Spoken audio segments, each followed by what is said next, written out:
Muy buenas noches, esto es 4 a la N, soy Gonzalo Prialé, es grato estar de vuelta. ¿Qué nos está pasando? Nos estamos convirtiendo en una especie de república desinstitucionalizada, informal, con gran ruido político y escándalos en torno a temas turbios. Vivimos un zafarrancho que daña la moral ciudadana. La alianza tácita entre el Ejecutivo y buena parte del Congreso, en la práctica con el Congreso entero, brinda una estabilidad mediocre. Lo peor de todo es que hace rato nos estamos acostumbrando a la mediocridad y la corrupción campea. El Estado no funciona y su capacidad de gestión es casi nula. ¿Cómo sacar fuerzas, buscar salidas y no perder el ánimo? Para conversar sobre estos temas esta noche me acompañan Álvaro Hensler, presidente de Transparencia, Jaime de Altaus, presidente de Lampadia, Fernando Sillonis, presidente del Consejo Privado Anticorrupción y ex gobernador de Ica. Muy buenas noches a ustedes. Buenas noches. Buenas noches. Un gusto tenerlos aquí. Jaime, comencemos. ¿Crees que hemos vivido un espejismo mirando hacia atrás? A principios de la década pasada, el ingreso a la OECD y Perú, país del primer mundo en el 2021, era bandera de las élites económicas. ¿Dónde fue a parar este sueño? Bueno, efectivamente nosotros por casi 20 años o alrededor de 20 años estábamos convencidos de que el Perú era un país con gran futuro, que crecía a tasas altas de manera sostenida. La gente salía de la pobreza, pasamos de 60% de pobreza a 20%, incluso hasta la desigualdad se reducía, pero esa velocidad de crecimiento se empezó a reducir a partir de la segunda década, digamos, de este siglo, ¿no? A partir de 2011, 2012. Y yo creo que debido a lo que podríamos llamar un intervencionismo de baja intensidad, ¿no? El modelo funcionaba bien, crecíamos, entonces era fácil empezar a colgarle cada vez más, digamos, como podemos decir, más frutas de ese árbol, ¿no? Como diría Bullard, hasta que el árbol se cae, pues ya no hay un momento en que ya, digamos, cargarle cada vez más beneficios, más distribución, más reglas, más normas, más requisitos para todo. Y entonces hubo una suerte digamos, la libertad económica propia del crecimiento que tuvimos se fue asfixiando crecientemente, ahogada en un conjunto de normas, de permisos, de requisitos, etc. Y eso hizo que cada vez el crecimiento fuera más lento, ¿no? A esto yo creo que hay que sumar digamos, la anarquía política que se produjo a partir del 2016, se superpuso a esto, ¿no? Y la destrucción incluso de parte importante de la clase política como consecuencia de los escándalos de la obra corruptora de Odebrecht, digamos, que fue terrible para el país, pero también de la manera como el sistema judicial procesó esto, ¿no? Es decir, la politización de la justicia que llevó a criminalizar cosas que no eran delito, como las donaciones de campaña, lo que debilitó mucho a las fuerzas políticas que en ese momento eran emergentes, produjo hasta el suicidio de un expresidente, de Alan García. En fin, se destruyó y digamos, y la imagen de ese sector político y de la democracia en general fue decayendo cada vez más. Y yo creo que eso es un poco lo que ha pasado, ese sueño, ese crecimiento vigoroso que tenía gran futuro, ahora ya no está en un proceso de crecimiento, sino en un proceso de empobrecimiento sostenido, ¿no? Es una cosa terrible, digamos, poniendo en jaque la viabilidad misma del país, ¿no? Es terrible, ¿no? Es cierto, ¿no? Fernando, estuvimos al borde del abismo con Castillo. Creíamos habernos librado tras su derrocamiento. ¿Crees que en las caóticas circunstancias actuales estamos de nuevo en camino al borde del abismo? Estamos al borde del abismo. ¿Otra ¿no? vez? ¿O seguimos? Seguimos al borde del abismo. Yo creo que lo de Dina Boluarte fue un alivio. Yo creo que con Pedro Castillo estábamos en caída libre, ¿no? Pero resulta pues que Dina Boluarte es más de lo mismo, ¿no? Y es más de lo mismo con respecto a Vizcarra, con respecto a Toledo, con respecto a la faceta corrupta de Fujimori, ¿no? A la fase corrupta del aprismo. Entonces, todos estos, digamos, características que ha mencionado Jaime, más reglas, más normas, más requisitos, esos son creaciones de las autoridades corruptas. La normatividad, el exceso de normatividad es perfecto para los corruptos, ¿no?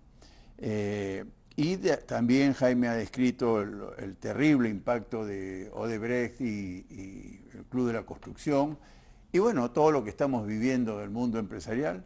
El común denominador detrás de todo esto es la corrupción, ¿no? Yo creo que estamos condenados a caer al abismo si es que no vencemos la corrupción al más alto nivel. Corrupción siempre va a haber, ¿no? Y lo digo por experiencia propia. En Ica lo hicimos y nos fue muy bien.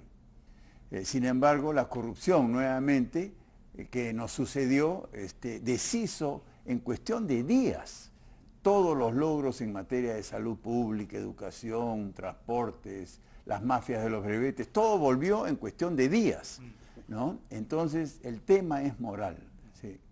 Álvaro, las mafias y el crimen organizado financian campañas, compran voluntades y obtienen facilidades para operar y leyes de impunidad con votaciones congresales casi unánimes.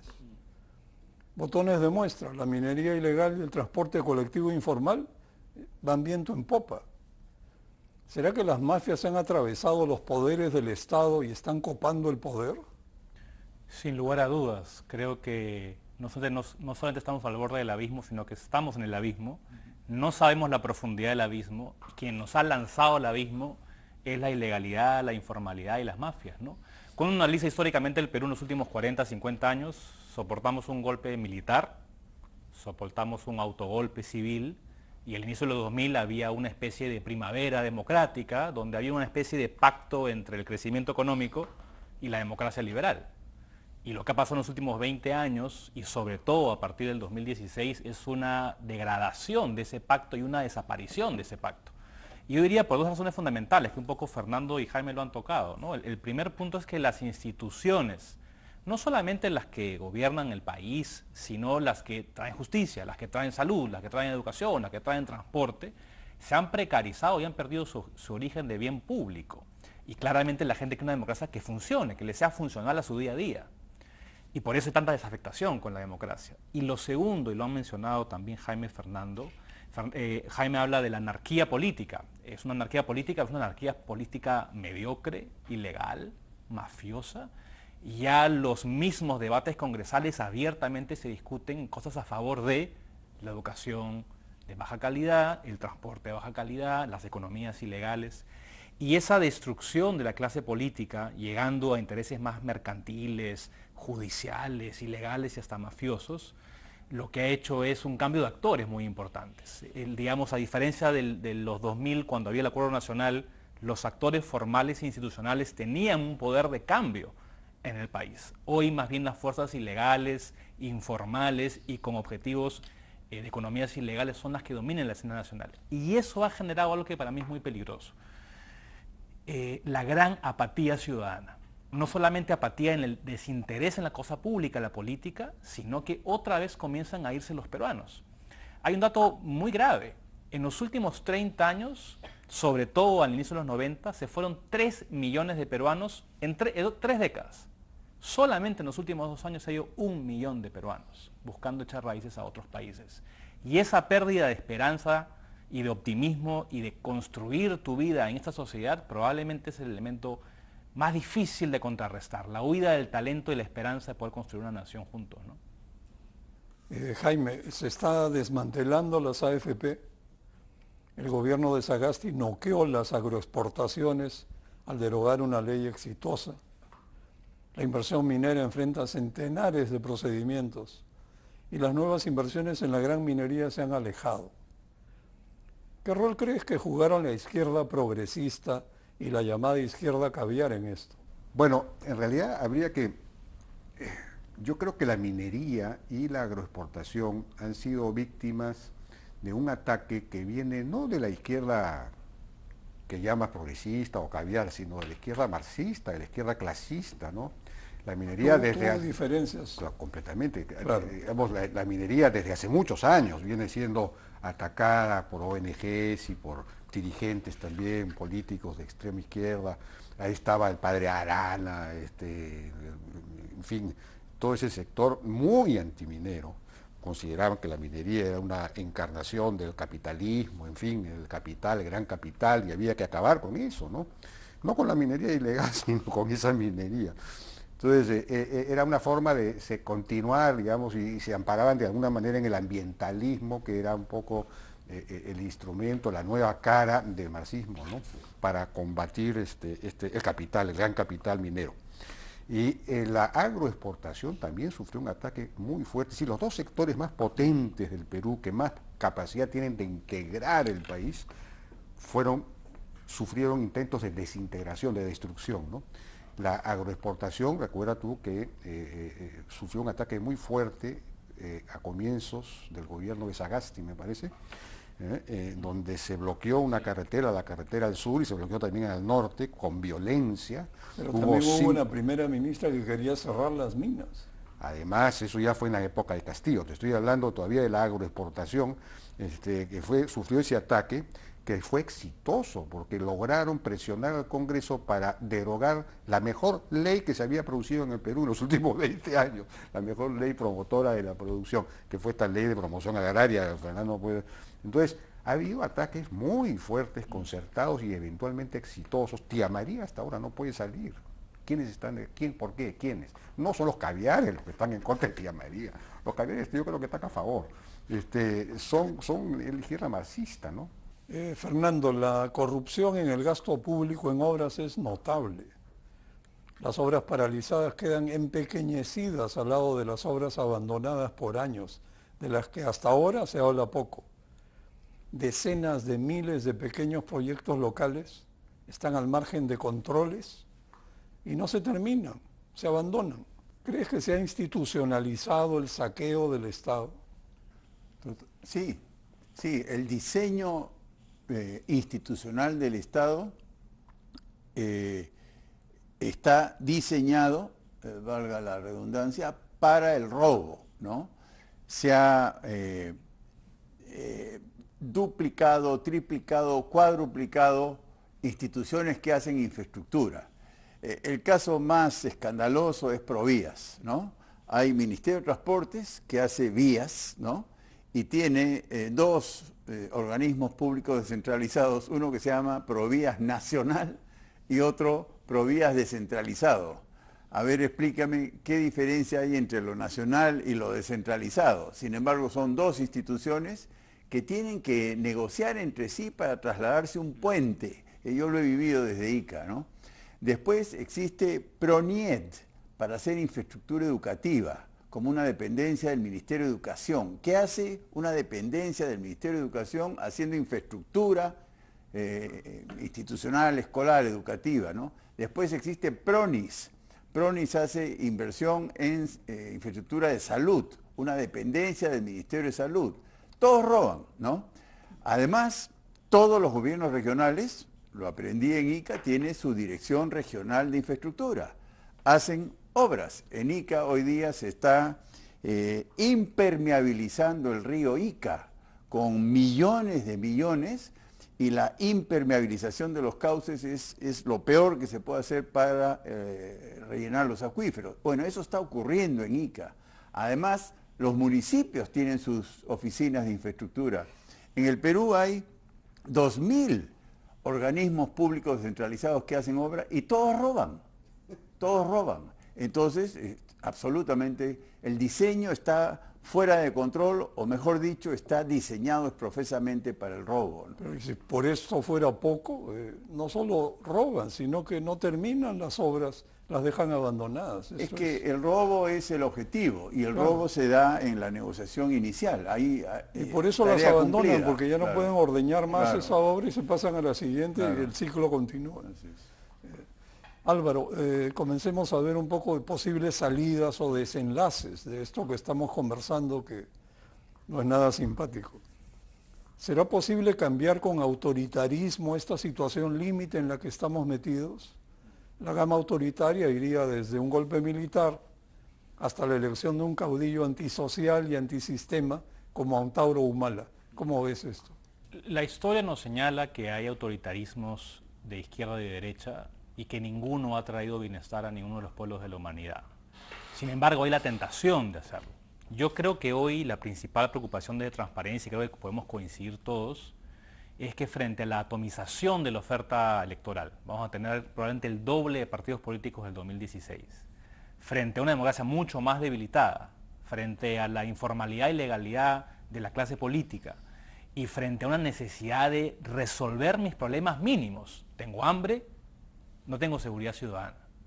La posibilidad de una candidatura radical, populista y antidemocrática es altísima.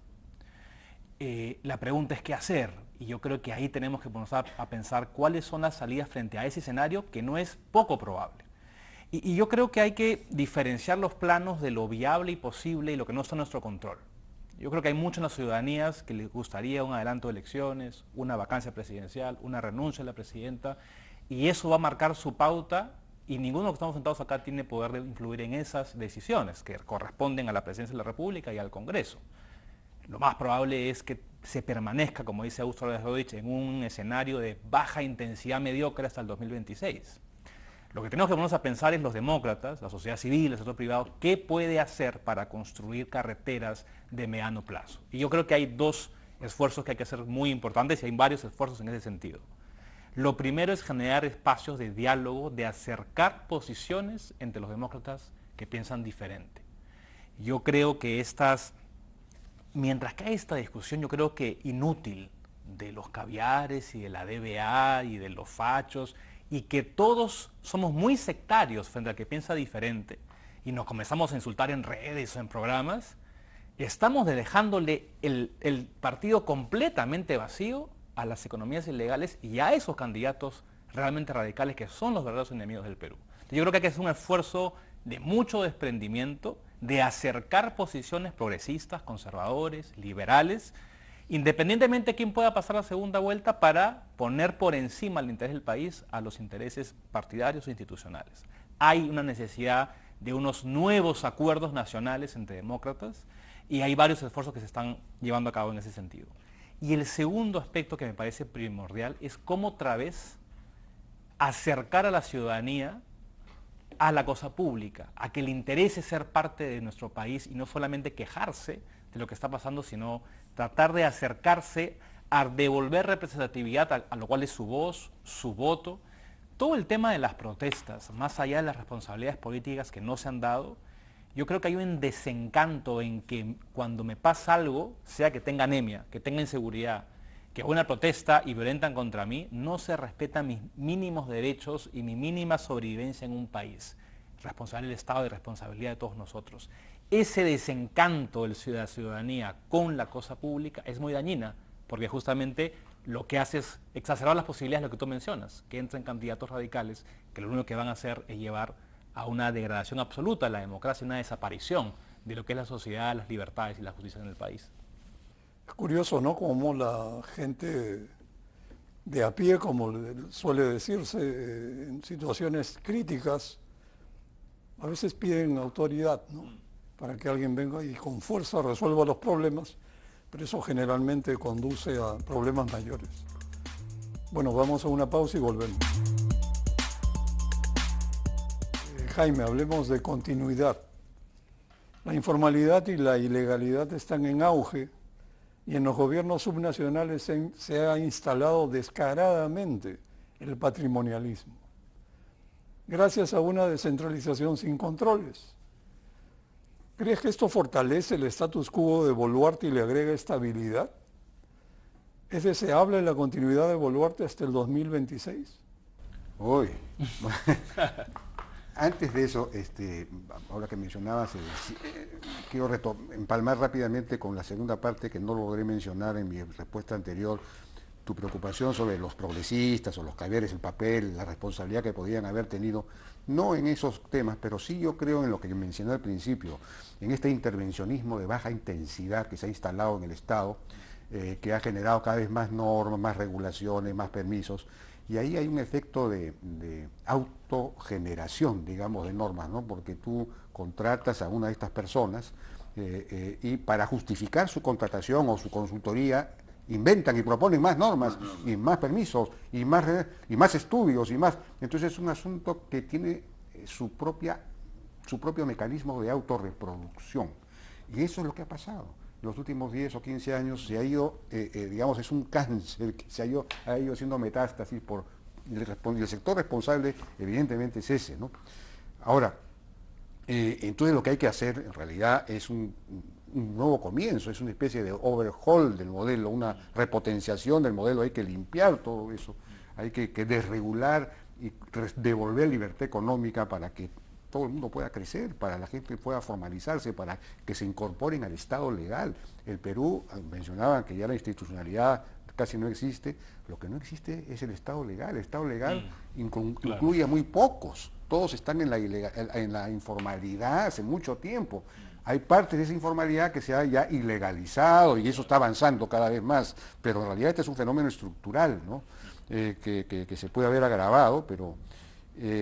y bueno, parte de esto ha tenido que ver con el proceso de descentralización, ahora que has mencionado eso, porque efectivamente esa ha sido la única gran reforma del Estado que se ha producido en las últimas 2 décadas, ¿no? La descentralización, y ha sido profunda, porque hasta hace 20 o 25 años los gobiernos subnacionales solo ejecutaban el 3% de la obra pública, ahora ejecutan casi el 70% de la obra pública, es decir, es un trasvase, una redistribución radical de la obra pública. Reciben los recursos, pero no ejecutan, ¿no? Bueno, pero ese es el problema. Reciben los recursos en una época en que la economía creció mucho, Claro, ¿sí? Tuvieron mucha plata, con mucha capacidad, digamos, y entonces los gobiernos locales y regionales se convirtieron en botines presupuestales y ahí se instalaron regímenes pues patrimonialistas, ¿no? Como bien mencionaste, completamente pero además patrimonialistas. descaradamente patrimonialistas. Descaradamente, así es. Y eso fue lo que llegó a Palacio con Castillo, ¿no? Castillo era un gobierno local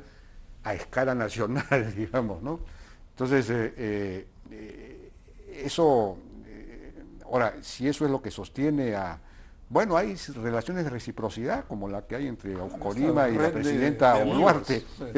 Es así como el Inca y las distintas etnias, ¿no? Eran sistemas de reciprocidad, ¿no? Se intercambiaban, pues, incluso joyas también, pero tejidos, ¿no? Esas cosas. En el Ajiahuasi, eso es lo que está pasando ahora, ¿no? Entonces, no debería extrañarnos tanto ese tema, ¿no? Y la segunda parte, ¿es deseable la continuidad de Boluarte hasta el 2026? No quería evadir esa respuesta. No lo voy a permitir. O sea, mira, si llegara a descubrir claramente un desbalance patrimonial muy grande, de cientos de miles de soles, ya yo creo que la situación de ella sería insostenible, ¿no? Pero por el asunto de un par de relojes que en realidad no fueron regalados, sino prestados, y esto forma parte pues del intercambio suntuoso, ceremonial, que procede del Perú antiguo, yo no veo... O sea, no eran de antaño, sino una antigua costumbre.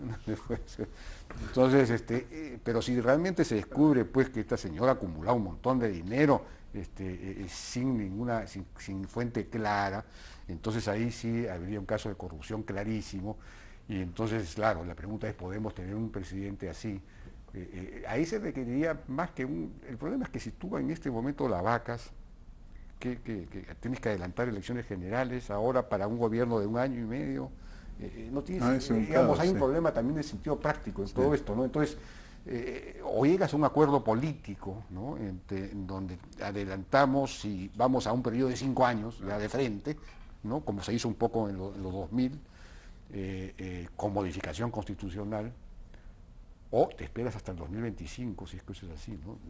Bueno, ya veremos entonces. Álvaro, hablemos de otras eventuales salidas, aunque adelantaste algo en tus intervenciones anteriores, consensos y coaliciones. Vamos por lo primero.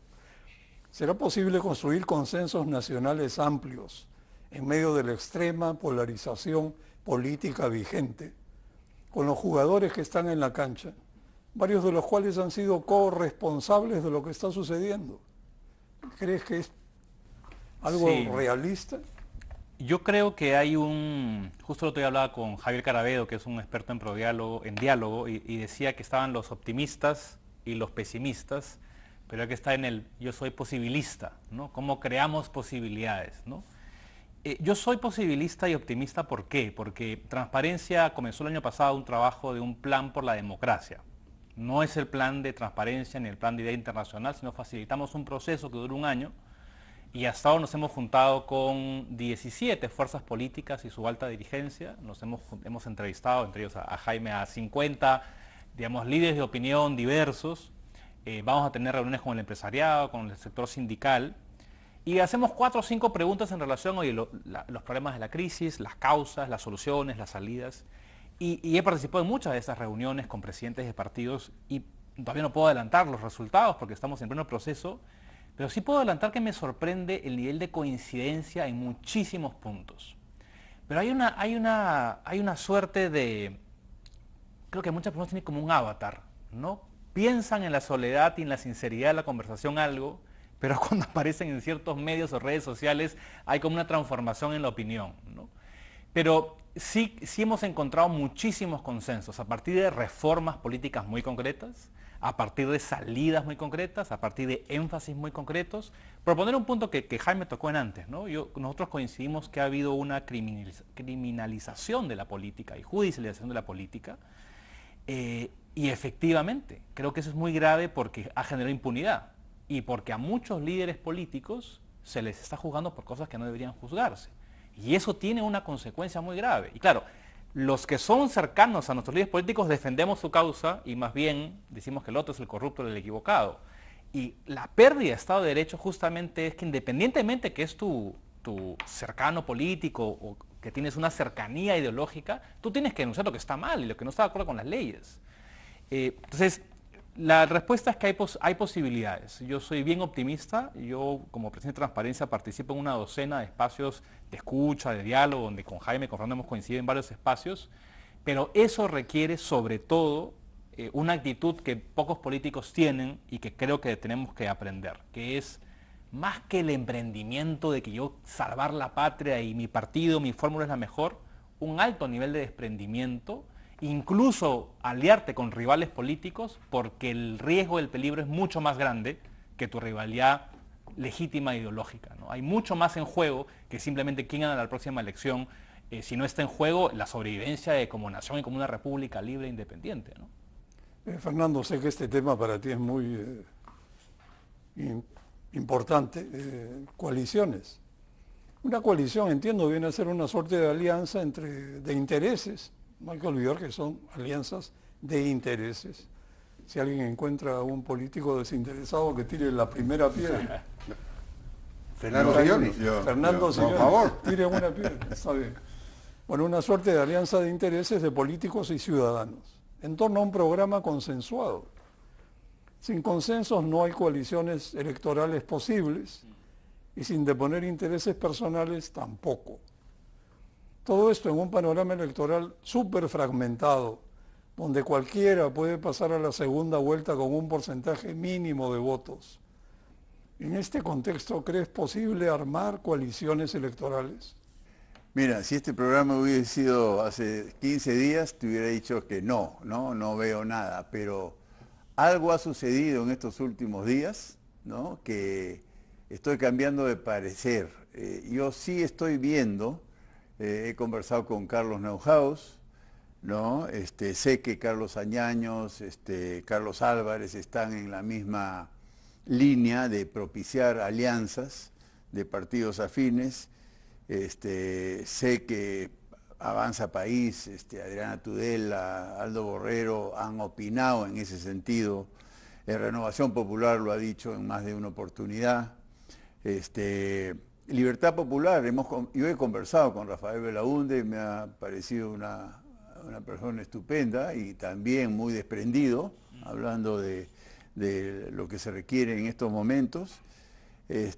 Ojalá el APRA, por lo menos Jorge del Castillo habla en temas de coalición. Entonces, no sé qué ha pasado últimamente, pero estoy muy expectante, a diferencia de lo que sentía durante varios meses hasta hace un par de semanas donde no veía nada, ¿no? Se sienten pasos en favor de una coalición y me alegro por ello. Yo voy a respaldar desinteresadamente la formación de una coalición y participaría en lo que me toque, sin ninguna condición preestablecida, ¿no? Jaime, una derivada breve que viene a colación, como se dice. ¿Tú crees que será más fácil armar coaliciones electorales de izquierda que de derecha? Bueno, en la izquierda yo veo dos grandes grupos, ¿no? La izquierda radical, no democrática, no partidaria de la economía de mercado, donde está Perú Libre. Como sabemos, Perú Libre es castrista incluso, ¿no? Es decir, es antidiluviano, es castrista. Y está también Antauro. Antauro Humala es velasquista. Él quiere reestatizar todo lo que fue privatizado, es decir, quiere, en fin, esos dos serían los dos partidos principales de esa orientación. Entre ellos no sé si se juntarían, de repente, no lo sé. Del otro lado tienes la izquierda, digamos, relativamente más moderna, algo más moderna, ¿no? Que es la que de todos modos estuvo acompañando también a Castillo, donde está Juntos por el Perú, está Nuevo Perú de Verónica Mendoza, no sé, creo que hay un par de grupos más que se están formando ahí. Esos podrían juntarse probablemente y frente a los otros, digamos, diciendo nosotros somos democráticos, creemos en la democracia, sería bueno que asuman de una vez por todas la economía de mercado, ¿no? Porque tienen dudas al respecto. Acuérdate que seguían hablando de asamblea constituyente. La asamblea constituyente, pues en nuestro contexto, significa un instrumento para capturar el poder, concentrar el poder y estatizar la economía, que eso es lo que significa la asamblea. Entonces, en fin, todavía tienen que dar algunos pasos, pero en todos casos es una izquierda mucho más potable que la otra, ¿no? Esa podría eventualmente unirse. Hay menos fragmentación en la izquierda que en la centro derecha, de hecho. Como digo, yo no solo veo estos cuatro grupos, estos dos grupos digamos de dos cada uno, tres cada uno, serán izquierda. Entonces podría ocurrir lo que dice Tafur, que efectivamente pasen a la segunda vuelta por lo menos uno de ese sector, de repente dos.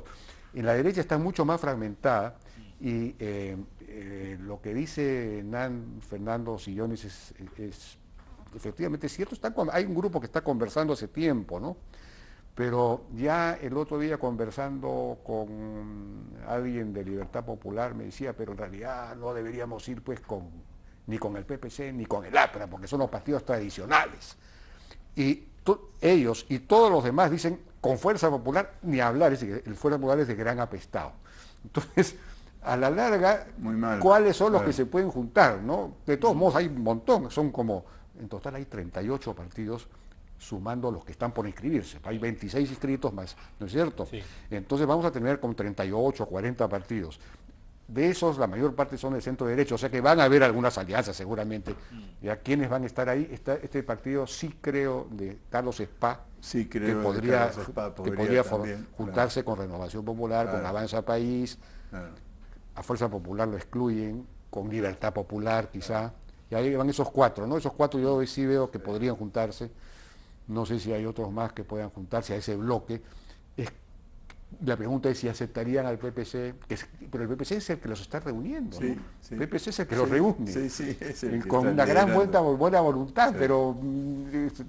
Ahora, ahí yo creo que voy al tema del desprendimiento, ¿no? Porque, claro, cuando se dejó las PASO tenía la bondad, entre otras cosas que pueden ser discutibles, de reducir el número de partidos a la elección general y por ende los que quedaban fuera se unían, hacían alianzas, claro, ¿no? Hoy no existe ese esquema, con lo cual tenemos que someternos a la voluntad y el patriotismo de aquellas personas. Y quiero recordar algo, porque recordemos que, por ejemplo, en una elección Toledo no declinó para que en la elección del 2011 Toledo no declinó para que PPK pueda avanzar a la segunda vuelta. Recordemos que en la última elección estuvo muy pegaditos hasta las últimas semanas López Aliaga, Hernando de Soto y Keiko Fujimori. Sí. Entonces, claro, yo creo que el deseo de pasar a la segunda vuelta, como es tan fácil, Claro. hay que disminuir esos egos y pensar de manera patriótica, oye, ¿quién es el mejor candidato? Y hacemos equipo. Y también bajarle el peso al tema del el presidente o la presidenta de la República. Los grandes errores de los caudillos es que no se dan cuenta que requieren un equipo de ¿qué? ¿1.000, 2.000, 3.000 personas? ¿Quién está en la derecha y en la izquierda construyendo un eventual gobierno? Ahora, además habría que ir, digamos, claro, hay que apelar a la voluntad, al desprendimiento, pero el ser humano funciona también con incentivos, ¿no? incentivos. Habría que bajar la valla para las alianzas. En este Claro. momento es al revés. Digamos, una Debería. alianza Sí. le ponen un punto más por cada miembro de la alianza, ¿no? Debería ser al revés, Es decir, claro. 6%, 7%. Debería ser al revés, 4%. Mientras más números, menos. Entonces eso Facilita. Incentivar. En otra idea de esta ronda de partidos políticos decían, ¿por qué no se puede mantener, digamos, tu lista congresal individual, pero hacer alianzas entre candidatos a la presidencia? ¿No? Es una serie de reformas que pueden Claro. generar incentivos, ¿no? Ahora, ¿habrán esas reformas?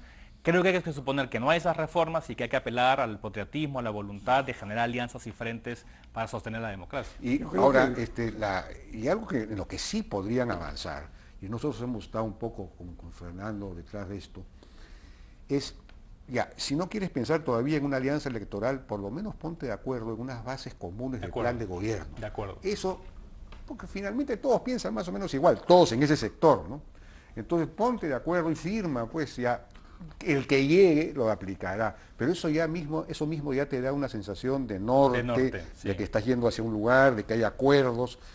Esa sola señal ya es muy importante, ¿no? Sí. Creo que hay también un problema de fondo, ¿no? La ciudadanía en general no cree en los políticos, está harta de los políticos, incluso toleraría el autoritarismo Claro.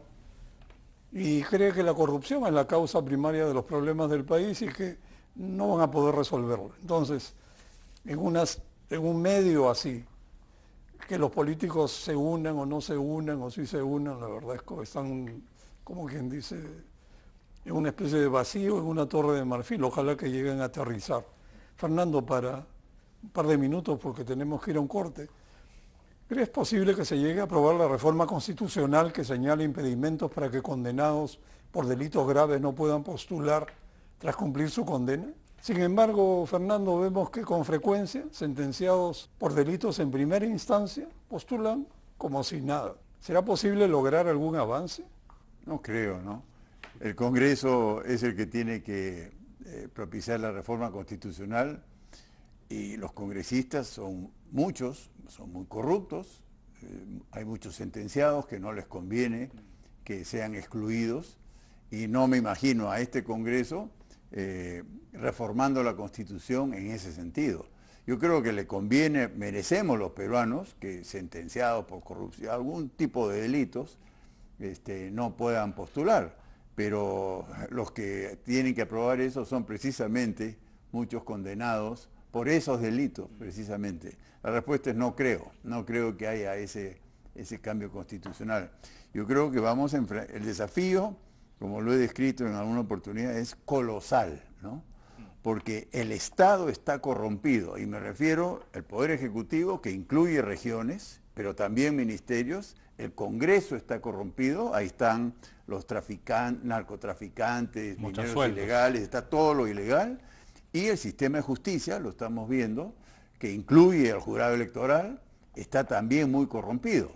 Entonces, frente a ese monstruo estamos, y bueno, tenemos que ganarlo. Yo creo que la prensa y este programa, entre varios más, está jugando un rol patriótico, ¿no? De decir estas cosas en público, porque es frente a ese monstruo en que estamos, ¿no? Yo escuché, tal vez fue a la ligera, pero entiendo que en Argentina están planteando que se prohíba postular a aquellos que han sido sentenciados en segunda instancia, que ya es un avance. Es mejor que no hacer nada. Bueno, vamos a una pausa y volvemos. Álvaro, hay que dialogar sin duda, hay que conversar, pero se necesita un pacto preelectoral serio sobre cómo enrumbar al país y reactivarlo. Lo malo es que, digamos, como antecedente, ese pacto ético electoral de costumbre que suscriben los numerosos partidos inscritos con bombos y platillos antes de las elecciones, de cada elección, es una pantomima, desprestigia los pactos. De eso no se trata, evidentemente. ¿De qué se trataría entonces? Sí, es un buen punto. En la elección de la segunda vuelta recordarán que hubo la proclama ciudadana que firmó tanto Keiko Fujimori como Pedro Castillo. Tanto él como el Congreso Fujimorista ha incumplido varios de los puntos de la proclama ciudadana, ¿no? Yo creo que más que la firma y la declaratoria con una foto, es la capacidad que tenemos que tener desde ahora de hacer dos cosas. Primero, lo que estamos veniendo hablando, ¿no? Que las fuerzas de derecha, las fuerzas de izquierda, las fuerzas de centro comiencen a conversar y encontrar frentes comunes y sea con acuerdos programáticos o sea con planchas de coaliciones, podamos reducir la atomización electoral no por una ley, sino por autorregulación. Y lo segundo, algo que mencionó Jaime que me parece bien importante. Con toda esta discusión de los Rolex y los mochasueldos y la crisis cotidiana que vive el país, nos hemos olvidado de conversar sobre lo importante. Cómo resolver la seguridad, cómo resolver la economía, cómo resolver la educación. Hay un proyecto que se llama Diálogos por el Perú, que está presidido por Carmen Maquebo, la historiadora, que hay varias entidades del sector público y privado, y estamos promoviendo 6 diálogos temáticos. Acaba de pasar el primero de Seguridad Ciudadana, hemos convocado a 30 exministros, viceministros, policías, para tratar de ponernos de acuerdo en 5 o 6 elementos que independientemente de quién pueda ser ministro de gobierno pueda llevar adelante. Y ahora, a lo que también Fernando está invitado, en mayo tenemos el diálogo anticorrupción. Hemos invitado a 30 personas que conocen del tema, del sector público, del sector privado, funcionarios que han tenido experiencia, para otra vez acordar 4 o 5 cosas muy concretas que nos puedan llevar hacia adelante. Creo que más allá de los frentes electorales, y seas de izquierda o de derecha o de centro, es importantísimo volver a recuperar una visión de país, pero aterrizado a cosas muy concretas, independientemente de quién vaya a ser congresista, diputado, senador o gobernante.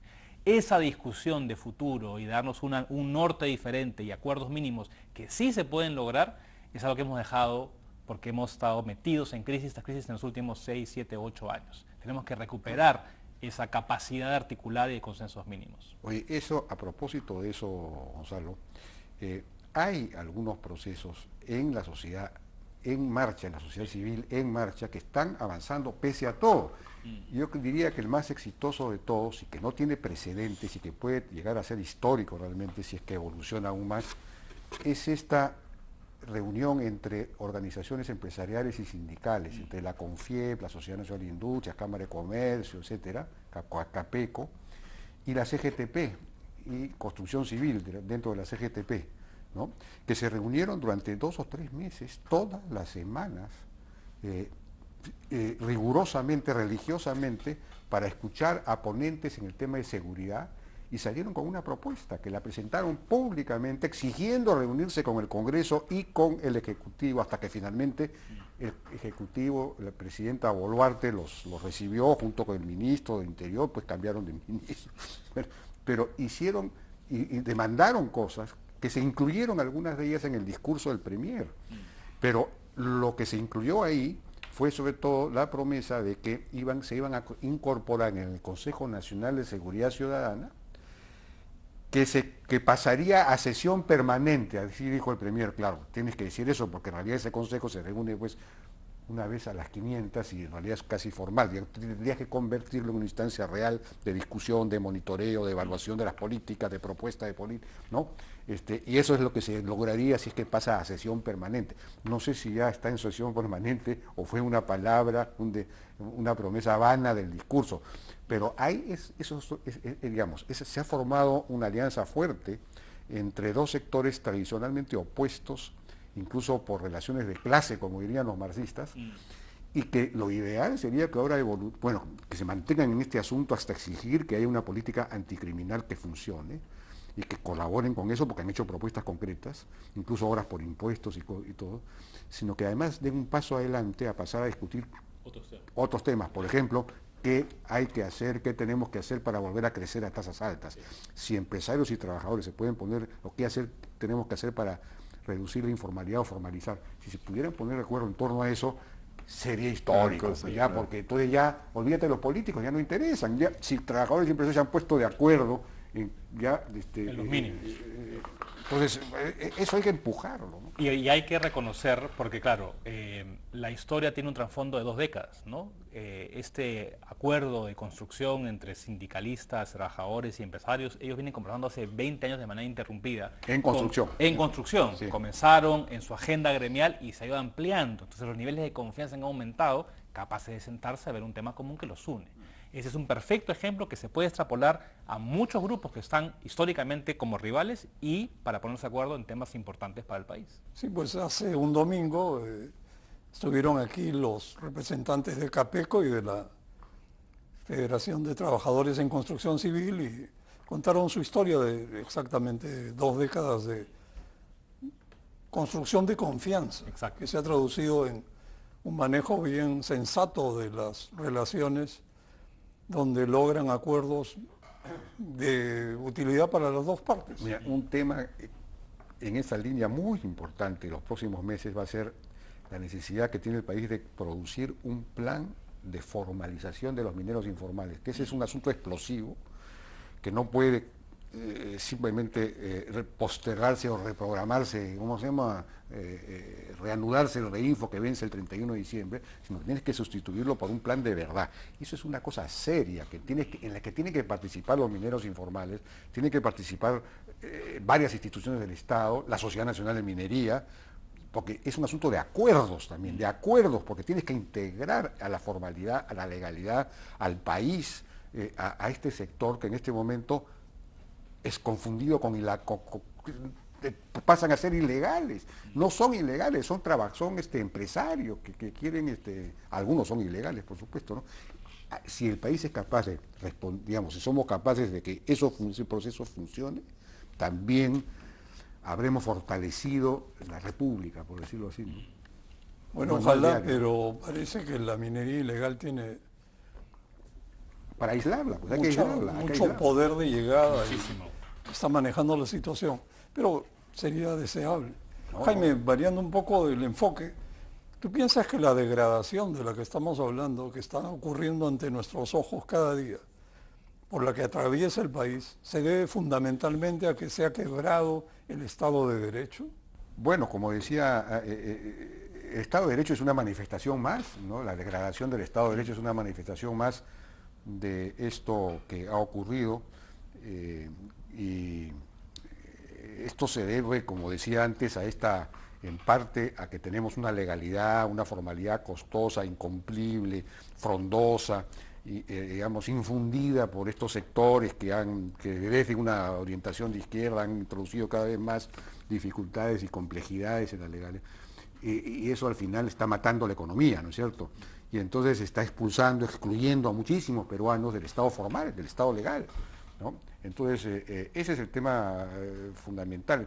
Y, por supuesto, esos sectores se vengan capturando partidos políticos, porque también los partidos han sido debilitados por lo que decíamos antes, por la judicialización, la politización de la justicia, por sus propios errores, en fin. Entonces, esos sectores se reorganizan en la ilegalidad y capturan el Estado. Lo que tenemos es una historia de capturas del Estado y de la institucionalidad del Estado por todos estos sectores que han sido a su vez expulsados por una legalidad, por una formalidad excluyente, ¿no? Entonces hay que resolver el problema de la formalidad, de la legalidad, hay que simplificarla, hay que limpiarla y hay que volver a integrar a todos dentro de un Estado legal, dentro de un Estado de Derecho. Sí, si me permites, Gonzalo, Claro. IDEA Internacional, en su reporte anual que mide la salud de la democracia de 200 países, en su último reporte hay un componente que es Estado de Derecho, ¿no? El Perú es uno de los 10 países que más ha retrocedido en Estado de Derecho en los últimos 2 años. ¿Cómo explica Estado de Derecho? 3 cosas. El imperio de la ley, ¿no? Las no interpretaciones antojadizas de la ley y el no uso de la violencia frente a tu rival político. Lo que yo he visto en los últimos 2 años, en los últimos 2 puntos, es muy grave. Porque hoy tú sientas a cualquier constitucionalista que defiende cualquier causa que se acerca a su punto de vista ideológico. Y eso es muy grave. Y por otro lado, ves que a una periodista que piensa de una manera la insultan en su casa, o a un abogado que le echan excremento porque piensa diferente o defiende a tal persona. Eso, independientemente de nuestras cercanías ideológicas, tenemos que claramente exhortar a que no se haga. No puede ser tolerable, así sea tu rival político. Estamos perdiendo las formas mínimas de convivencia simplemente porque piensas que el otro piensa diferente a ti. Y eso, probablemente no estamos en un régimen gubernamental totalitario, pero sí estamos viviendo en una cultura totalitaria, que no puedo conversar frente al que piensa diferente, sino que le echo excremento o le insulto. Y eso es gravísimo. Pero también con estos temas de la especie de sillas musicales con los fiscales, a cada cual más sospechoso, se nota una intolerancia fuertísima entre las partes involucradas. Es bien fuerte. Fernando, una clase política que practica el populismo con empeño y genera déficit fiscal, provoca ruido y defiende su impunidad usando las leyes, es imposible que genere confianza en la inversión privada nacional y extranjera. ¿Cómo salir de esta inercia? Bueno, tú has descrito al Estado, ¿no? Es un Estado populista que genera déficit y no brinda ningún servicio. Ese es el monstruo que tenemos que reemplazar, ¿no? Ese es el monstruo que tenemos que reemplazar desde la ciudadanía con la alianza de cierta prensa, no toda la prensa, y por eso digo que el desafío es colosal, ¿no?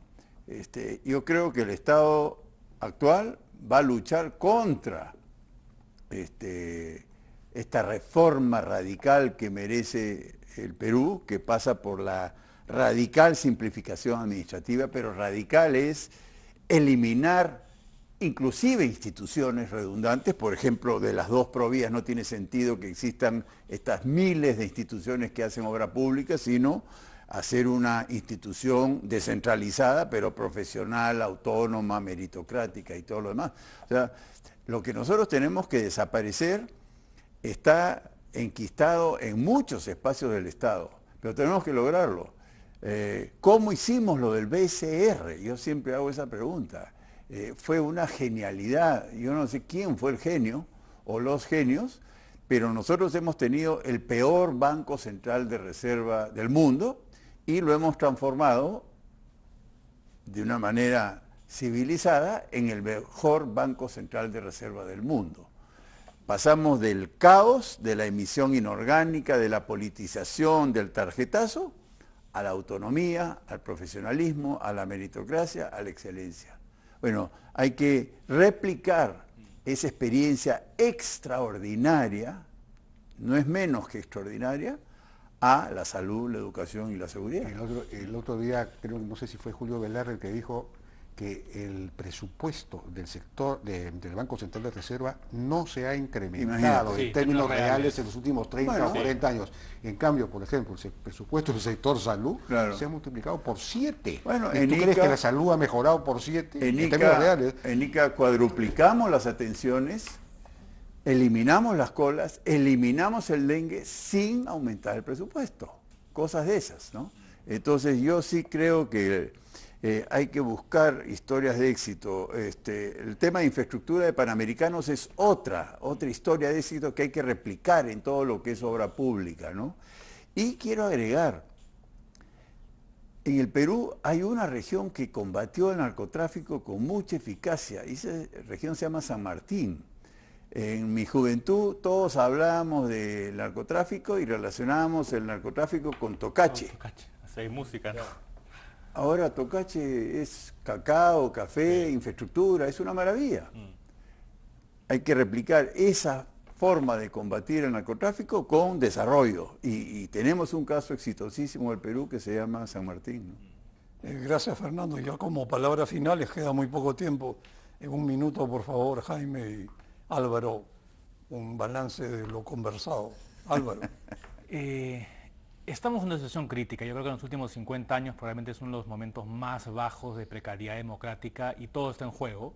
Sin embargo, es mi generación la que se está yendo del país y yo creo que es momento de repensar el país y volver a encontrar tu espacio personal, institucional para aportar a construir el país que tanto queremos. Es un momento también de buscar inspiración, es un momento de buscar esperanza Y existen, y acá lo hemos mencionado, muchísimos ejemplos muy positivos del empresariado, de la sociedad civil, de algunos políticos y partidos políticos, y la juventud tiene que agarrarse de eso, de trabajar en su país, encontrar su camino, sea en la política, en el sector público, en el sector privado, porque de otra manera, sin peruanos comprometidos, no vamos a poder avanzar y construir la sociedad que tanto deseamos. Jaime. Bueno, hay ciertos procesos que yo creo que hay que empujar para empezar a recuperar espacios, ¿no es cierto? Para que el Estado legal, el Estado de Derecho, empiece a recuperar espacios nacionales, porque lo que está ocurriendo es lo contrario, hay un avance progresivo de la informalidad, de la ilegalidad, de las economías ilegales, etcétera. Entonces esto tiene que ser contenido y más bien tenemos que pasar a la ofensiva, y para eso hay estos acuerdos entre organizaciones empresariales y trabajadores que prometen mucho, por lo menos en el campo de la seguridad y ojalá también en el campo de la economía. El tema de la formalización de los ilegales, si eso funciona, estaríamos creando un gran bloque de formalidad en el país andino, y selvático también. Estaríamos incorporando, y eso sería una gran cosa. Bueno, muy interesante la mesa de análisis esta noche. Desde 3 ópticas distintas encontramos coincidencias muy interesantes. El país necesita salir de la situación de desbarajuste que viene atravesando. Caso contrario, el ruido político y la incertidumbre seguirán pesando en contra de la recuperación de la economía y el panorama electoral para el 2026 será muy complejo. No será nada sencillo lograr consensos y armar alianzas programáticas en bien del país, como tanto se ha comentado esta noche, pero sin duda hay que intentarlo. Muchas gracias a ustedes. Gracias, Muy buenas noches. Gracias.